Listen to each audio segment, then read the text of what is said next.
Our guest on this week's TBR Radio Presents the Dixie Heritage Hour is Andy Calhoun. Andy is one of our Dixie Heritage subscribers, and he's recently written the book, Letters to My Darling Wife. I say written the book, actually the letters in the book, or the book itself, was written by his ancestor, John F. Calhoun, and they were the letters that he had written during the war between the states to his wife. And those letters had been in Andy Calhoun's family for over 150 years. And as Andy will tell us in the interview, he realized that these letters had been in his family for 150 years. And he said that he didn't want to be the one to lose them in a hurricane or in a flood or in a fire. And so he made the painstaking labor of love of transcribing them and then having them published in book form. Not only is Andy Calhoun a descendant of his ancestor John F. Calhoun, who had written the letters that became the book, he's also a descendant of Vice President John C. Calhoun. So he's able to share a lot of interesting history, Calhoun family history, the history of Vice President John Calhoun and some of his conflicts with President Andrew Jackson and some of the politics that led up to the war between the states. And also kind of gives a perspective of what a volunteer soldier's life was like in the war between the states, as his ancestor John Francis Calhoun writes to his darling wife. And so what we're going to do now is we're going to cut into that interview with Andy Calhoun. Good morning, sir. Why don't you start by telling us the story of how your family migrated from Ireland to Pennsylvania and then from Pennsylvania to Virginia? Okay. Well, actually, the migration began in Scotland as far back as 1603. Alexander Calhoun was the chief of the clan at that time, and the Calhouns were feuding with the MacGregors, and the MacGregors kind of had a big massacre and the Glenfrew. So King James, as a result of that, King James VI of Scotland awarded the Calhouns a land grant in the Ulster section of, which is now Northern Ireland. And Alexander Calhoun he didn't want to go because he was the chief of the clan in Scotland. So he gave the land grant to his son, who didn't want to go because he was a merchant. So Alexander's grandson, Robert Calhoun, ended up going from Scotland to Northern Ireland around 1629. And then they lived in Ulster for several generations. And Robert's great-grandson, James Patrick, who by this time they changed the spelling of the name to Calhoun. James Patrick and his family immigrated to Pennsylvania in 1733. And then they left I'm not clear on exactly what reason, but James Patrick died in Pennsylvania, and his widow and their 4 sons and daughters and families all left to Virginia, the Roanoke Valley in Virginia, 1746, and then on to South Carolina, to the Abbeville district of South Carolina in 1755, and they were there ever since. Okay. And so then several of your ancestors had fought in the Revolutionary War? Actually, yes, they did, and one of James Patrick's sons, or 2 of them actually, were members of a group up there in the Abbeville area that they call themselves the Long Cane Regulators.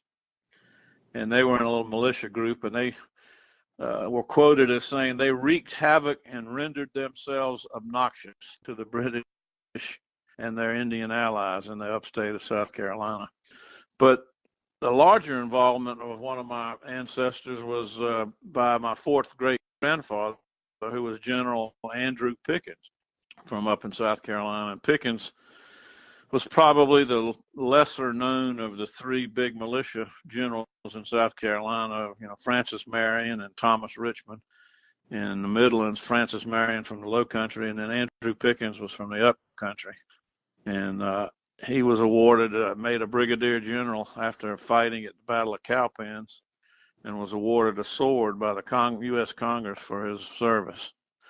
So he was a little more involved in the Calhoun side of the generation, but they did fight in the Revolution. Okay. And so your ancestors had already migrated then from Virginia to South Carolina before the Revolution and not afterwards. Yes, that's correct. Actually, in 1755, the Calhouns left Virginia to South Carolina after the British General Braddock was he had the Fort Duquesne up in the Ohio Valley, and he was defeated by the French and Indians, and that exposed the whole Virginia frontier that lay below, exposed that to Indian attacks. So Calhouns all gathered up their goodies and left the Roanoke Valley and came down to the Abbeville district of South Carolina in 1755. So yeah, that was pretty well before the Revolution. So what inspired them to leave Virginia and resettle in South Carolina? What was appealing down there to them? Well, they were scared of Indian attacks after the British, who were the protectors at that point in time, the protectors of everybody up there. And after they were defeated, the Calhouns feared Indian attacks, and so they fled their farms and all and left for South Carolina, for the safety of the South Carolina. Okay. And so then your book was actually a series of letters that was written by your ancestor, John Francis Calhoun. Correct. He was my great-grandfather. Okay. And if I understood what I read in the book correctly, he was one generation removed from Vice President John C. Calhoun. Well, actually, it was two generations. He was he was a grand-nephew. In other words, John Francis's grandfather was John C. Calhoun's younger brother, Patrick Calhoun. So John Francis was actually the two generations removed from John C. Okay. And I know that the book isn't about John C. Calhoun, but just because, unfortunately, we live in a day and an age when a lot of radio listeners are historically unlearned, I guess, nice way to put it, I don't know. Yeah. Right. Why don't you take just a couple minutes and tell us who John C. Calhoun was? Well, John C. was he's probably one of the most brilliant political minds in America even today, I think, and he was way ahead of his time. But he was a powerful statesman, and I use the term statesman rather than saying politician, because a statesman will tell you the truth, and a politician will tell you what you think your people want to hear. So, but Calhoun supported states' rights and nullification and opposed unfair taxation on the South 3 decades before South Carolina finally was driven to secession in 1860. But he was involved in foreign affairs. He was a Secretary of War, a Secretary of State, and one of the major players in both the War of 1812 and the Mexican War. And Calhoun was as responsible as anyone for bringing the independent Republic of Texas into the Union back in those days. So he was entrenched he was a U.S. representative from South Carolina in the House of Representatives. He was a senator and left the Senate, and as you mentioned, he was a vice president under John Quincy Adams and later Andrew Jackson, who he couldn't get along with and had a history of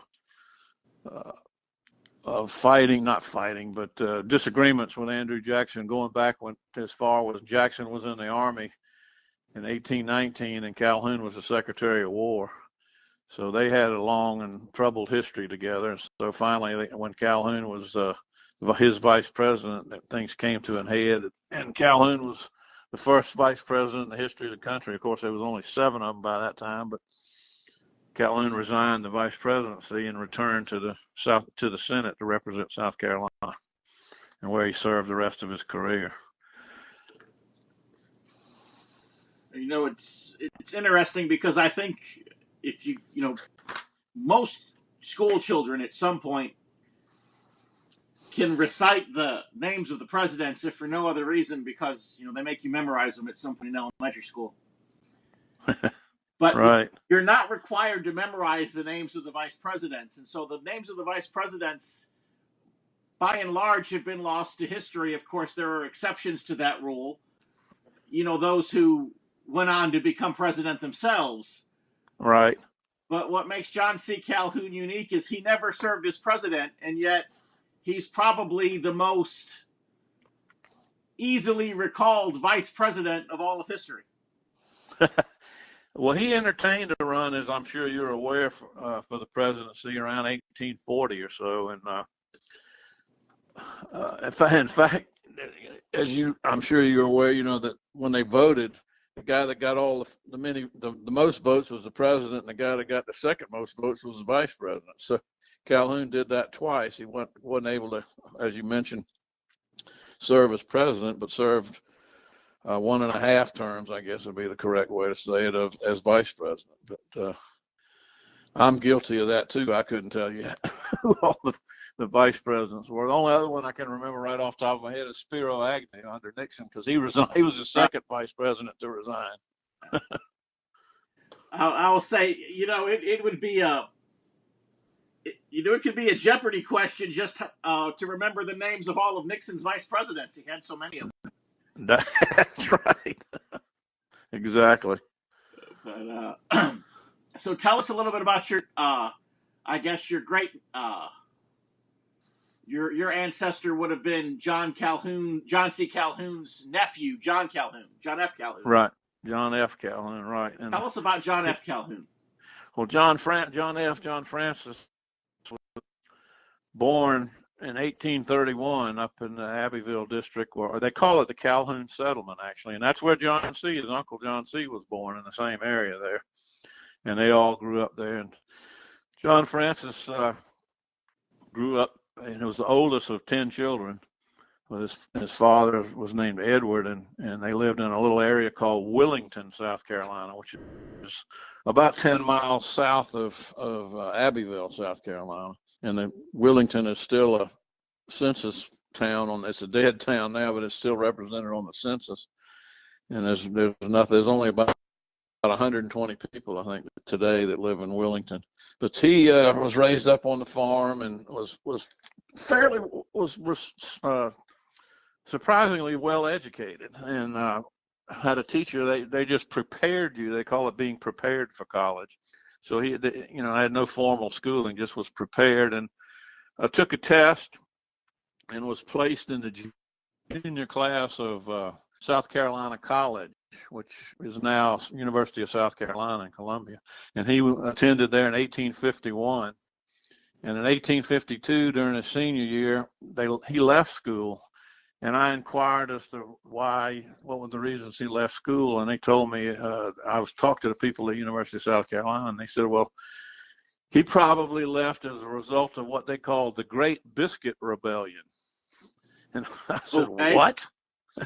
And the lady archivist up there began to tell me the Great Biscuit Rebellion was at that time in 1852, all the students in the school were required to take their meals in the campus or the college mess hall. And the mess hall had acquired a reputation of serving wormy biscuits and rancid beef in the mess hall. So all the students took an honor-bound pledge and said, "You've got to let us eat somewhere else. We can't do this anymore." And the trustees of the college said, "No, you got to stay here." So I think it was 109 out of 199 students at the time just walked out and left college. So John Francis returned to Willington and farmed there with his father until he got married in 1859, and then of course in 1860 all the turmoil began, and he volunteered 3 days after Fort Sumter, which was April 12th of 1861. On April the 15th, he walked away from his farm and his wife, and by then he had a 8 infant child, and he said, it's time for me to go. I got to volunteer. And he got on the train and went to Charleston and volunteered in the Confederate Army. So at the time that he volunteered, at the time that the war began, would you say, of course, he lived on a farm, and a farm could mean anything from he was plowing his own field to you know, he was a gentleman member of the aristocracy and owned a plantation and watched other people work. You know, there's a large spectrum of what. Yeah, exactly. And that's why I use the term farm. I think what he had in Willington there was far from a plantation. But I will say, and we discovered he had 9 slaves that worked, and he also owned a grist mill, and part of the grist mill was a leather tannery. So he had a tannery, a farm, and a grist mill, all that were operated by himself and some family members, and then he had 9 slaves as labor assistants. So yeah, it was not a plantation. It was a farm. So was he, you know, just, you know, being the nephew of a former vice president means he could have been in the upper crust of society, but it doesn't necessarily mean that. So where do you think he fell in kind of the social caste of the day? I think I would probably venture to say he was kind of in the middle of the pack there. I mean, he wasn't aristocracy, I would think, you know, well-to-do, but he survived. But on the other hand, he was not, you know, a pauper either. Right. So he took care of his family. He had himself only one child at the time these letters were written. He and his wife Rebecca only had one child. But as soon as he got out of the Army in 1864 and was released, but then the next decade or so, they had 9 children. Okay. So, but yeah, and they, you know, they provided and they did well and they survived. And of course, as with many other Southern families, they took a beating and after the war and Reconstruction. But that's another story. Right. So these letters that you've published between John Francis Calhoun and his wife Rebecca, how did you come into possession of the letters? Well, several of John Francis's own letters that he wrote to his wife Rebecca, he asks her, and just to quickly quote one of them, he says, "Now, darling, you must not destroy those letters, for I prize them highly. And if I am spared to reach home safely, I wish to read them over." So Rebecca kept the letters, and when John Francis passed away, and then Rebecca lived till 1918, she gave them to her daughter, who was named Ida Calhoun, and Ida kept them. And when Ida began to get old, she gave them to my father's older brother, my uncle, and his name was John Calhoun. And my Uncle John kept them until 2007. And when he died, he gave them to me, and I've had them since 2007. So John Francis's wishes were carried out. They stayed in the family for 150 something years. So then you said you had them until 2007. What did you do with them in 2007? No, actually, that's when I gained possession of them, was in 2007, and didn't think a whole lot of it. They stayed on the shelf, and my wife and I read them every now and again, and looked through some of them, and decided on a lark to start transcribing some of them, which we did. And then finally we decided, you know, we're down here in Hurricane Alley on the East Coast of Savannah.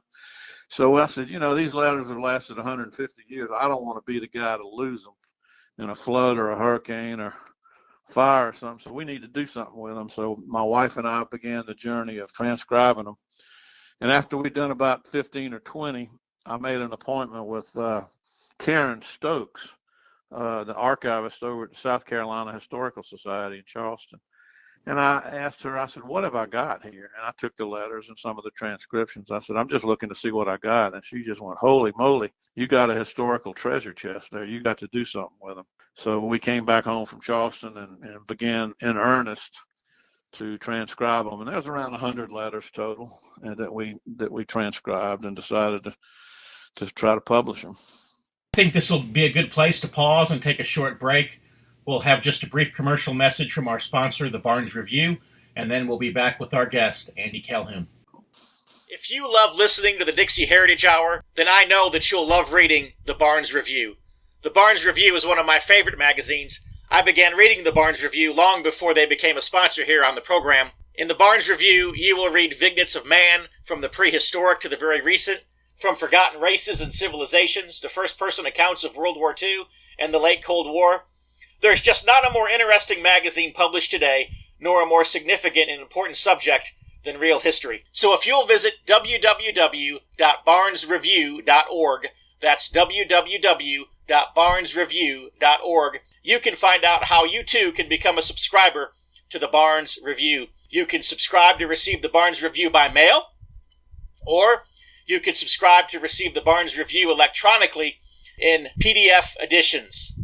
Or you can subscribe to receive both. That's what I do. So visit www.barnesreview.org and subscribe to the Barnes Review. We're back on the Dixie Heritage Hour, and our guest is Andy Calhoun, descendant of John C. Calhoun, former Vice President of the United States, and editor of the book Letters to My Darling Wife, the letters written by Confederate volunteer John Francis Calhoun during the war between the states.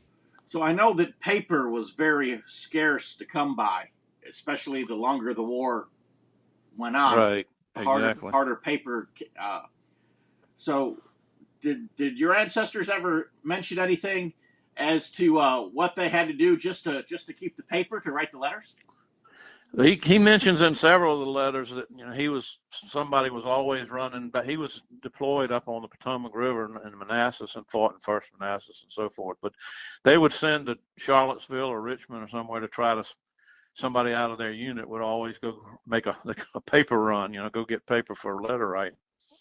And interestingly, some of the letters as the war began just were single sheet letters. He'd write on single sheets, and as the year went on, paper, as you mentioned, paper got more scarce. And so what he would do is he'd take a piece of paper and he would write left to right across the page.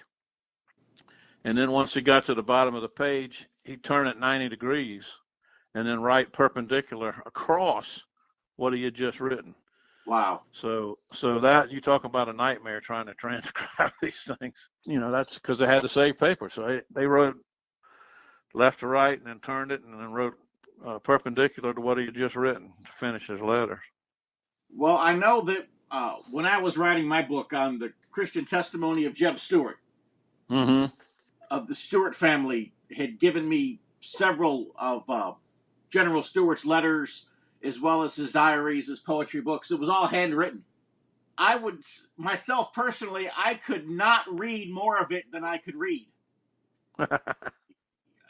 I'm just a combination of his penmanship being poor, and of course a lot of it was written in the saddle, so it was shaky anyways because he was riding on a moving horse.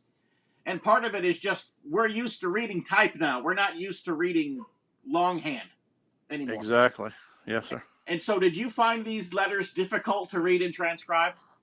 Initially, yes, terribly difficult. But my wife and I both, we stuck with it, and you'd start to read them, and you couldn't understand or couldn't determine what letter, of the alphabet was what sometimes. And given that and the terminology, they used a different term. Like if you were to say, I met John Smith 10 days ago, they would write, I met John Smith 10 days since. And so since meant ago. Okay. And so you'd figure out these little different terminologies. But once you sat down with them and got in it sounds crazy, but once you got in a particular mindset, you could start to understand, you began to understand what words were what. And you could develop a pattern of knowing how he wrote and what he was writing about. So as the project went on, it became a little easier to understand what the writing was. I know these letters were important. Of course, you mentioned it, that John Francis had asked his wife to save the letters. Yeah. Like, for example, on June 26, 1861, he wrote this. He said, "This will be the 11th letter that I have written to you since leaving South Carolina, and only one has been received in reply. What in the world is the matter? Surely you don't write twice a week as I have requested. Do you wish me to write 2 or 3 times a week? You must certainly know how anxious I am to hear from my little family." He was frustrated by the fact that his wife wasn't writing as frequently as he wanted for her to. About a month later, he wrote this. He said, "I have written to you 11 times, and this will be 12. 3 have been received in reply, but I am expecting one today. When you write, always let me know how many letters you have received." So not only was he concerned about whether or not she was writing him enough, he was concerned by, how dependable the mail service was. Well, yeah, he was very concerned about just the news from home and what was going on at his mill and farm and so forth, as well as just communicating obviously with his wife. And and he chastised her frequently throughout the book and all these letters, frequently about not writing. And he scolded her more than once about not writing to him.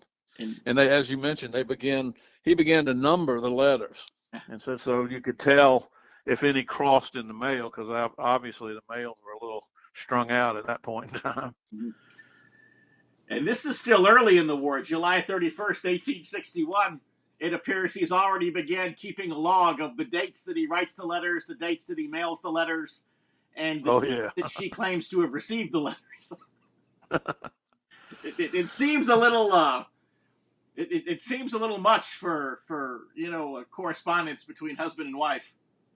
Oh, he was definitely putting the pressure. And I've had several of my friends who have gotten books and read them. They said, "Golly, he was kind of mean to her." I said, "Well, he wanted some communication. He was concerned about his business and his family and everything else. So he wanted that information coming back, and just it was slow coming."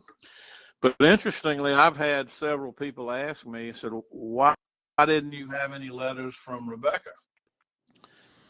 And I don't know if you read that part, but he had mentioned one letter, I don't remember particularly when, but he said something to the effect of, I read last night all your letters to me and enjoyed them and blah blah blah. And then he says, and then I committed them to the flames for not wanting the enemy or not wanting them to fall into the hands of the enemy.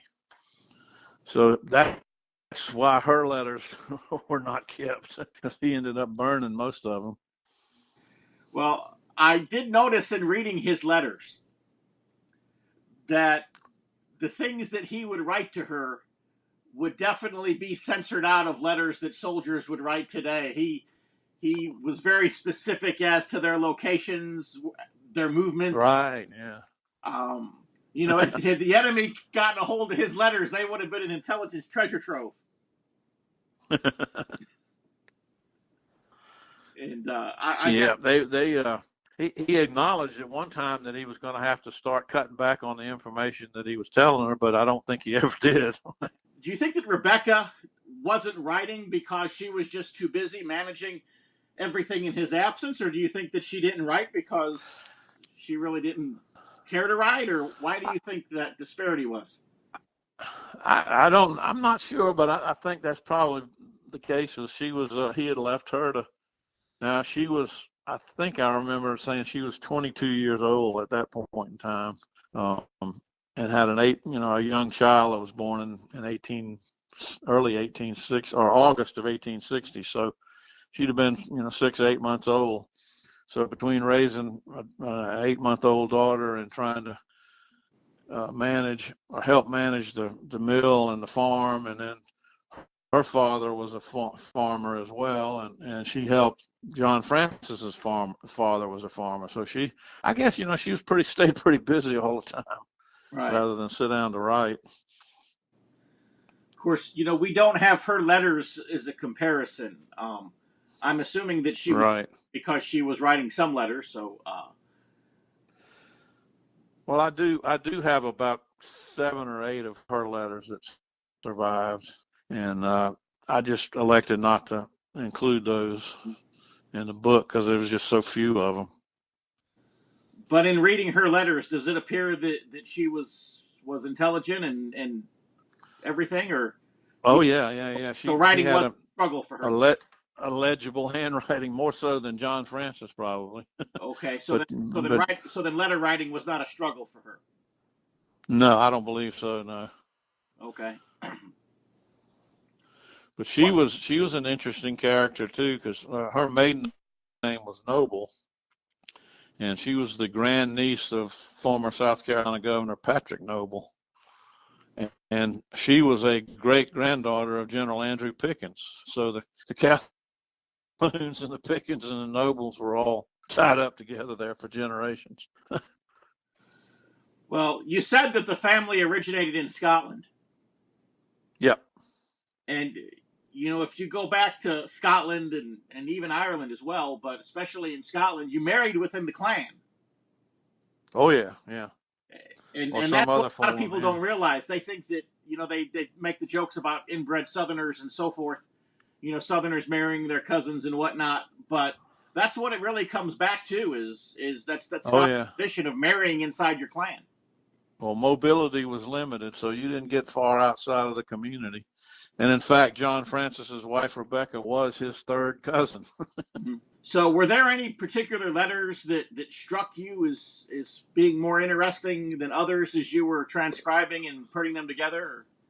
Yeah, there was a couple that I was interested in. And once I mentioned the Pickens part of the thing, he wrote in late April, after he was being trained in Charleston, Governor Francis Pickens, who was the South Carolina governor at that time, had come down to Charleston to meet with all the new recruits. And he was imploring upon the new South Carolina volunteers that he wanted them to go to Virginia and be deployed along the Potomac River and defend Virginia. And the South Carolinians all said, no, we're not going to go. We volunteered to fight for South Carolina, not Virginia. And he said, at that point in time, in April of 61, I think Virginia had not yet seceded. So he writes in his letter, he says, Becca, I have not for many years had much fancy for Governor Pickens, and now I dislike him more than ever. Well, Governor Pickens was his wife Rebecca's first cousin, actually. So I just thought that was a little ironic.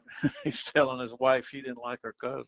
But another one was he gave. I'm sure you probably read this part, but on July 22nd, he gave a pretty accurate and provocative account of the Battle of First Manassas. It has title on Bull Run's Creek on July 22nd, and he wrote in there, I thought it would be a deadly fight. One regiment after another dashed through the creek and whirled right to the left to attack them on both sides. Bonham's brigade on the right and General Longstreet's on the left, and on we dashed with deafening shouts. Well, as everybody knows, those deafening shouts was what soon to become the legendary rebel yell.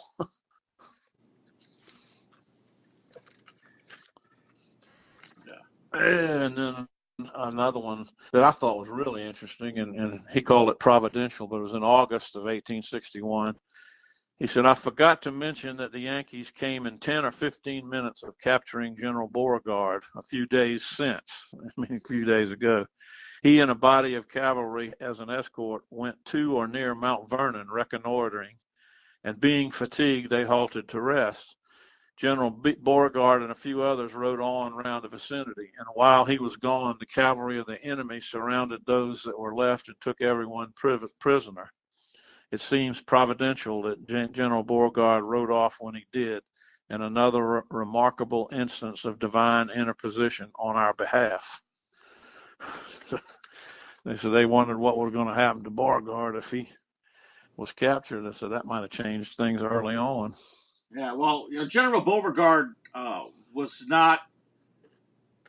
How do I say this? He was probably he probably did well as an administrative general, right? But I do not know that he really was effective at commanding troops in the field. Well, everything John Francis writes in here, he admires Beauregard, and I think they reassigned him towards the end of that year, or right after the first of 1862. So they were a little disappointed that he was reassigned from out of the Army of the Potomac, or Army of Northern Virginia.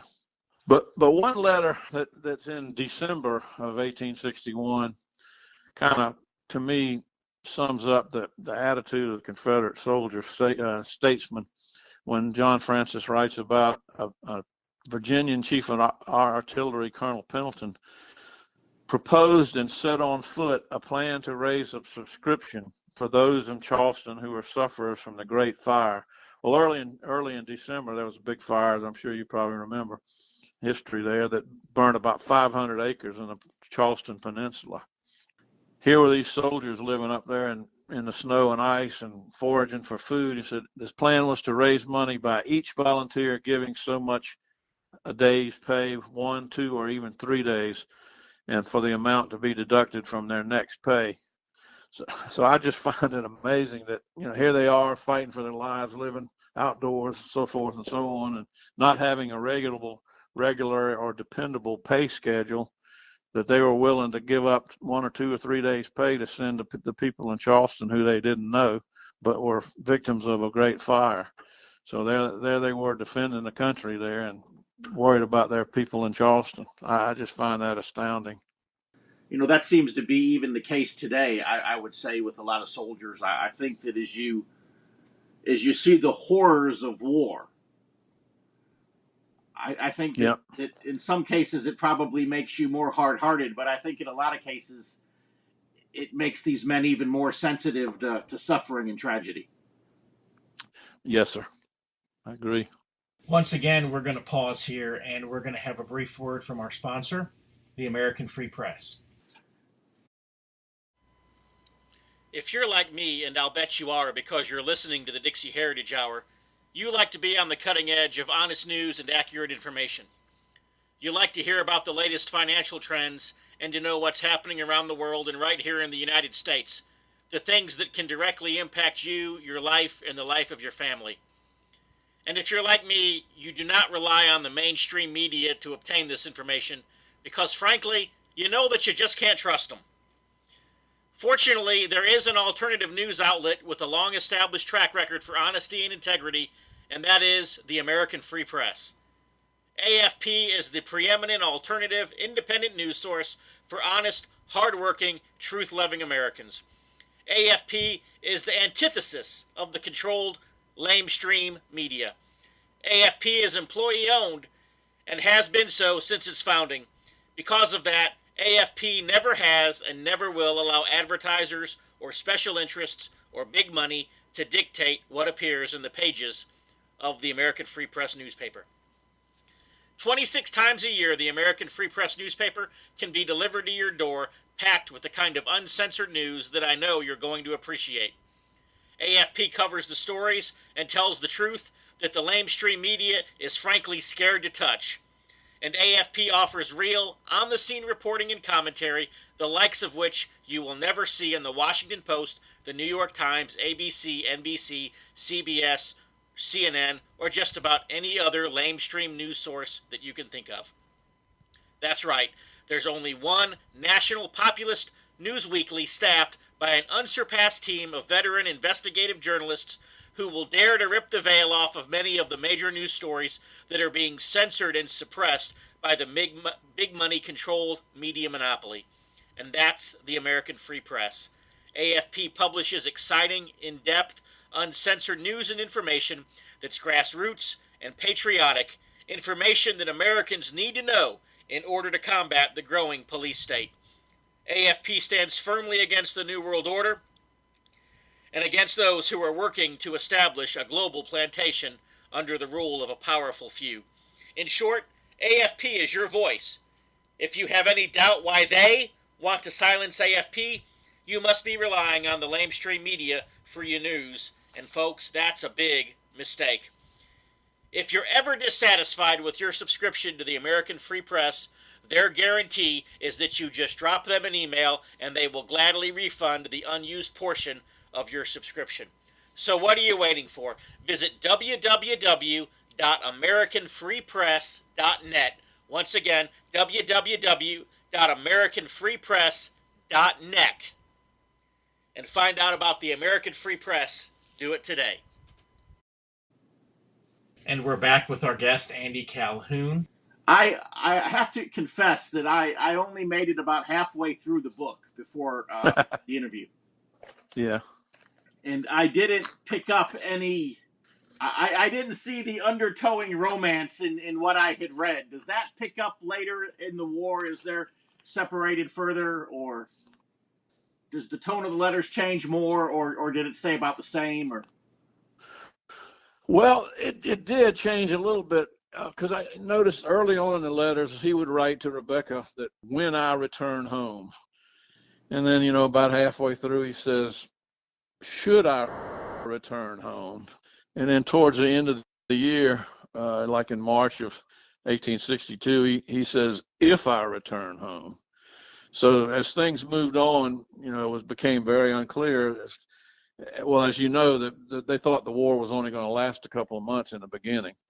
So as things began to wear on, they became a little confused about what was going to happen and how long they were going to stay in the Army. And he actually joined and volunteered as what they called a 12-month volunteer. So his first term was from April 61 to March of 62. That was his 12 months. And had been promised as a volunteer that they would be allowed to be furloughed and go home to check on homestead, family, and business and what have you. And they never were granted furloughs. So as the letters drug on, he became more and more upset at the fact that he was not allowed to go home. And he and many of the other officers had all threatened to resign their commissions and just get out of the Army. And his sense of duty and responsibility overcame that, and he stayed in the Army for his full 12 months without receiving a furlough and never going home. And then they promised some of the enlisted men. He was a second lieutenant, so an officer. He was not given a furlough, but the enlisted men, they said if they re-enlisted, they would be given a furlough. So the enlisted men, some of them did receive furloughs, but the officers did not, and that in that first year anyway. Right. So he got out. He was released in March, the end of March of 62, and the Confederate Congress in April of 62, and I don't remember the exact date, but they passed the Conscription Act, or a Conscription Act that required everybody from all men 18 to 45 be in the service. Well, so he found himself right back in the service again. And then a week after the Conscription Act was passed, the Congress passed what they call the Vital Occupations Act, or Exemption Act, which allowed that if you were a doctor, lawyer, teacher, educator, businessman that ran in several different kind of businesses, you would be exempted from service.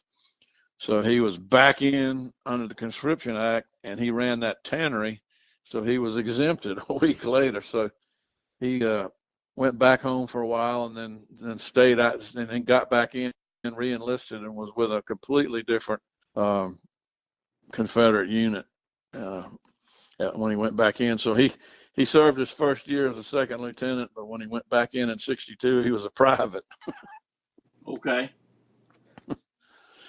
And he ended up, when 2 or 3 out again, in again, out again, in again, and finally in 1864, he wrote a petition because in 1862, late 1862, his tannery signed a contract with a Confederate quartermaster to supply leather goods to the Confederate Army.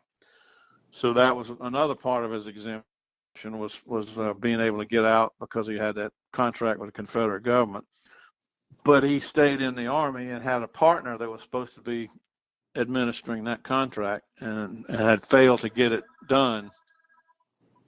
And he petitioned the War Department in early 1864 to let him out according to the Exemptions Act and so forth, so he could go home and administer the contract with the Confederate Army, and ultimately was allowed to do that. So he got out in 1864 and was not in the Army towards the end of the war. Well, I noticed in some of the letters, especially the earlier letters, that he was asking Rebecca for articles of clothing, and even there were pistols and weapons that he wanted to purchase from other family members. Right. So I'm guessing that even though he had enlisted in the Army, that they weren't equipping them perhaps as well as you would think an Army would equip its soldiers, because they're having to try to procure their their stuff elsewhere. That's exactly true. The Union, the Yankees, if you will, they already had a standing army, as everybody knows. So they already were equipped and had a standing army in the South. The Confederates had to come up with their own. So he had to get his own horse. He had to get his own pistol or weapons or swords or whatever it was he used in the weapons of war. And the army had to start their own munitions places and get ammunition and all. There were women's, as they call them, women's societies. And so there was a big group of women's society there in Abbeville, South Carolina, that they would all get together and sew uniforms and socks and underwear, and they called them drawers. He says he sent me a couple of pair of drawers. But they had to get everything themselves.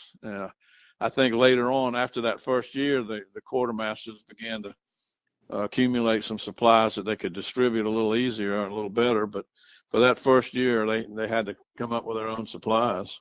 Well, I also noticed, too, that on his birthday in 1861, we talked before how sometimes he was a little hard on his wife. He chastised her. In fact, he asked her, he says, "Have you forgotten that this is my birthday? And did you think of it?" Yeah. But after that, he began to ask for shoes. Apparently, as time went on, he was selling shoes to his troops or his fellow officers. You probably read, where he said, "Well, this one didn't fit me, so I'm going to sell it to Colonel Smith or whatever, Colonel Jones, and then send me another pair." And so I imagine he was a popular guy if he could provide somebody a pair of shoes. And there's also a letter there where he's talking about having, I guess, trying to get his father-in-law to ship hay, because I guess they were having a hard time getting hay for their horses and stuff. And so, again, the things that you think the Army would just be taking care of, they weren't. Yeah, he did that. And another interesting, he recognized fairly early on, after the Yankee blockade was enforced, he wrote to his father and Rebecca and her father and advised them to stop growing cotton. He said because the blockade was holding up raw materials, or raw cotton could not be exported, nor could finished goods be imported because of the blockade. So he said, look, the Army's got to be fed. The horses got to be fed, the cows, mules, everything has to be fed. So start growing foodstuffs and quit growing cotton. So that was his advice about halfway through the years to switch that, because he could sell the foodstuffs, beans and whatever else they could grow, corn, etc. They could sell that, but he couldn't sell the cotton. The cotton bottomed out. So the property that this farm was on, is it still in your family today? No, it's long gone. I think the Corps of Engineers owns it. I've stood on it. I've been to the property a number of times up there, and it actually was on the Savannah River, and then what is now called, I guess, Lake Russell, which is part of the dam system that goes up the Savannah River. But yeah, it's a beautiful high bluff piece of property, but it was passed on. I think John Francis and his family ended up losing most of what they had in Reconstruction, because in 1880 he had to go find a job. They sold I found the deeds where they sold the property to neighbors, and then lost the rest of it. And he took a job in the little town of Due West, South Carolina. There was a teacher's college there, and he took a job as traveling all over South Carolina finding jobs for the female teaching graduates. So the property passed on, and I think today all that property up there is owned by the Corps of Engineers. But it's beautiful. I wish I could get it back. Well, John Francis's father, Edwards, built a house there in that same little Willington area in 1856, and that house is still standing today and is still occupied. And we went and visited. I visited there last fall. I was up there and visited the people that own the house, and it's still standing, still solid as a rock. So does anybody in your family still have any of the old family property, or has it all been lost? Yeah, it's pretty much, best of my knowledge, it's all been lost. Both John Francis and Rebecca and the noble side of the family, I think, lost everything up there as well. As I say, he took a job with this little female college there in Due West. And just a quick epilogue as to what happened. When Thomas Clemson, as you know, married John C. Calhoun's daughter, Anna, and they inherited John C.'s house up there in South Carolina, which is now in the middle of Clemson University. But Clemson inherited everything, and when he died in 1888 and left the estate, the leftover, what was left of the Calhoun estate and all up there, he left it to the South Carolina to build a college. Provisos in his will was that someone from the Calhoun family they wanted to make Fort Hill a museum as a tribute to his father-in-law, John C. Calhoun. So they said they wanted to hire someone from the Calhoun family to come there and live and take care of the museum. So that was John Francis Calhoun and Rebecca. They were both hired by Clemson College in its early days, as early as 1891, and the college opened in 1893, and they were some of the first employees. He ran the dining hall on campus. She was a dormitory matron, and his other duty was he was the keeper of the relic room, which was, I guess we'd call a curator today. So they lived in Fort Hill at Clemson College, and he died in 1897. But his son, my grandfather, was living with them at the time, and my grandfather was one of the first 400 students to enter Clemson College in 1893, and was one of the first 18 graduates, 20 some odd graduates in 1896. So, and he was a day student, lived in the Fort Hill house while he was going to college. And so my dad, after returning from World War II, Dad went back and to Clemson and enrolled and graduated in 1950. And I did not graduate, but I was a student there for the early 1970s. So we've had 3 generations of the family involved in the Clemson College up there, but the family stayed closely allied to the university. So why did you not stay and graduate? Just their life time? It's kind of you go to an all-you-can-eat buffet, and finally some guy taps you on the shoulder and says, "That's all you can eat." They told me that if I wasn't going to go to class and I wasn't going to study, that I couldn't hang around there anymore. Okay. I absolutely love the place, and I was there 3 years and probably changed majors 3 or 4 times. So I had a lot of hours, but none of them all in one discipline.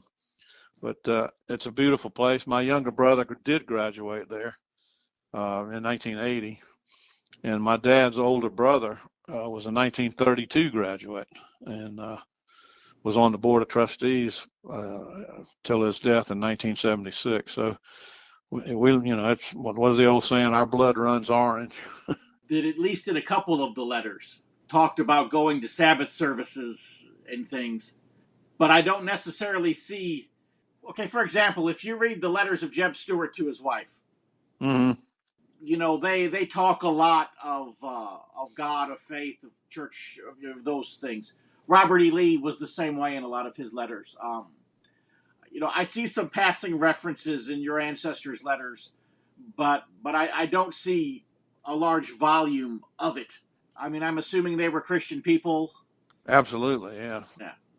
They were Presbyterians, and he wrote in several letters, he complained to Rebecca, saying that when they first were deployed and the Army first was sent to Virginia, each and every unit had a chaplain, and the chaplain would give services every Sunday, given the circumstances. But it says as time wore on, the chaplains either just, for whatever reason, I don't really know, but would leave the units or go somewhere else.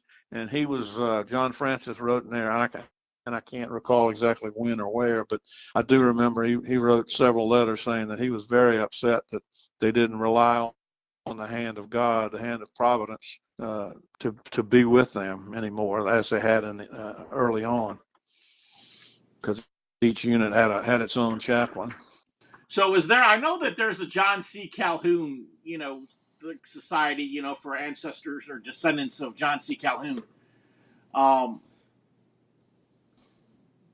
Is there is for your branch of the family? Is there some type of a organization that y'all have, or?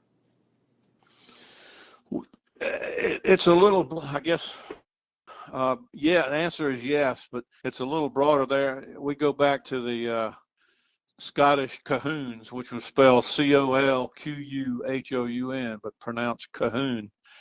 And there is a clan Cahoon society in the U.S. and internationally, but there's a lot of descendants from the U.S. Calhouns, obviously, that are part of that organization, including me. Right. And so but as far as just a Calhoun descendants society, if you will, no, we don't have one of those that to my knowledge. Okay. And so has your publication of these letters, has it gotten a lot of attention within the clan society, or?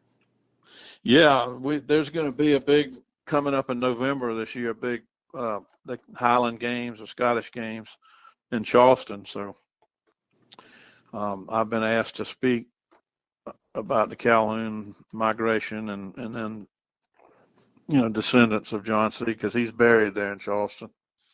So we're looking forward to participating in that. But we did have only one that's been in my lifetime, a large Calhoun reunion, and it was hosted at Clemson University back in 1993. And we had about 300 people attend that were Calhouns from all across the country, and had a 3-day event celebrating the family and trading genealogy information and so forth. But for whatever the reason, we have not been able to put something like that back together again. Have you actually taken pictures of the letters?